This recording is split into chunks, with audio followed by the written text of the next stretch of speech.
Madam नमस्कार. नमस्कार sir. Madam आपलं नाव काय? सर माझं नाव कांचन अजिंक्य उकरंडे. हां हां कुठून? मी सोलापूरवरून आली आहे. बाय प्रोफेशन मी डॉक्टर आहे. हां पण बरेच दिवस डॉक्टरकी करून त्यात स्ट्रेसमधून आम्हाला बाहेर पडायची बऱ्याच वेळा मी व्हिडिओ राजशेखर सरांचे पाहिले आणि त्याच्यातून आम्हाला असं रस्ता सरांच्या मार्गदर्शनाखाली मिळाला आणि सर कसे बांबू शेतीकडे वळले, त्याच्यातून त्यांना होणारे फायदे, निसर्गाला होणारे फायदे आणि त्याच गोष्टी आम्ही आत्मसात करायला आज राजशेखर सरांच्या बांबू फार्म इथे आलेलो आहोत. From Solapur to Nipani. बरं बरं. मग काय शिकला तिथं आल्यानंतर, काय अनुभव आला? सर तुमचं सगळ्यात पहिल्यांदा म्हणजे मी तुमच्या फ्रँक ओपिनियनला आम्ही दिलखुलास म्हणजे नमन करतो, कारण त्याच्यामुळे इथंपर्यंत येण्याची आम्हाला ती तीव्र इच्छा झाली.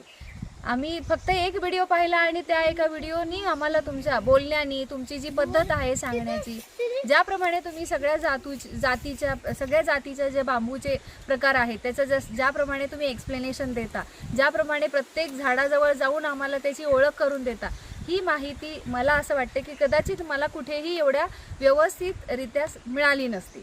त्याबद्दल मी तुमचे खूप आभार मानते सर. आता पुढचं प्लॅन सांगा तुमचं, काय करायचं सर ठरवलं? तुमच्या मार्गदर्शनाखाली देवाच्या कृपेने आम्हालाही अशीच जागा घेऊन तिथे बांबू फार्मिंग करण्याची इच्छा आहे आणि माझं छोटंसं स्वप्न आहे ते तुमच्या गायडन्स खाली किंवा मार्गदर्शनाखालीच पूर्ण व्हावं अशीच मी तुम्हाला रिक्वेस्ट करते. हो चालेल चालेल. धन्यवाद. धन्यवाद.